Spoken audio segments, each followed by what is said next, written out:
आरज़ू तोड़े अचण जी आ सजण आरज़ू तोड़े अचण जी आ सजण शाल मोजी हिया घी पैदा सजण शाल मोजी हिया घी पैदा सजण आरज़ू तोड़े अचण जी आ सजण आरज़ू तोड़े अचण जी आ सजण गुंबज़े खज़रा जे साए में वेही गुंबज़े खज़रा जे साए में वेही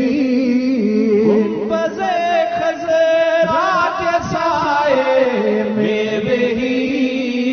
माण्या मां भी बेश्त जी तहवा सजण माण्या मां भी बेश्त जी तहवा सजण शाल मोजी हिया घी पैदा सजण आरज़ू तोड़े अचण जी आ सजण साल गुज़री विया घणा सिकंदर साल गुज़री विया घणा सिकंदर ओ साल गुज़री विया घणा सिकंदर केरु लाहे सिक भला तो सिवा सजण केरु लाहे सिक भला तो सिवा सजण शाल मोजी हिया घी पैदा सजण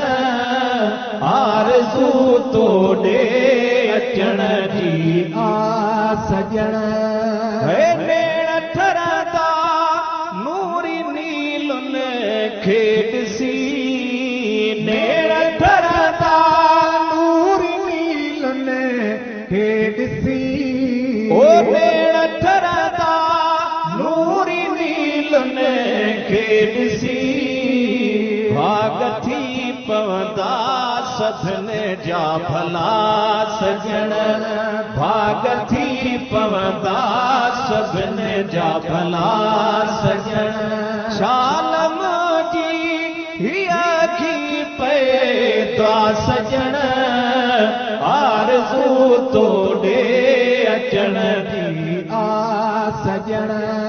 थे फज़ल नाले मिठे ते या नबी थे फज़ल नाले मिठे ते या नबी ओ थे फज़ल नाले मिठे ते या नबी दिलरुबा दर तुंहिंजो आहे दवा सजण हा दिलरुबा दर तुंहिंजो आहे दवा सजण ओ शाल मोजी हिया घी पैदा सजण आरज़ू तोड़े अचण जी आ सजण आरज़ू तोड़े अचण जी आ सजण ॾाढो सुहिणो साईं ॾाढो सुहिणो अंदाज़ नाले मिठे मयसर जो कलाम आहे माशाल्लाह माशाल्लाह हाजी गुलाम नबी मयसर जा कलाम त पाण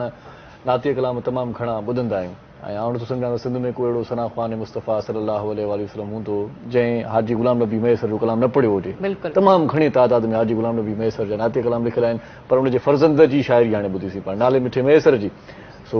ॾाढो ज़बरदस्त कलाम हुयो दिलि ख़ुशि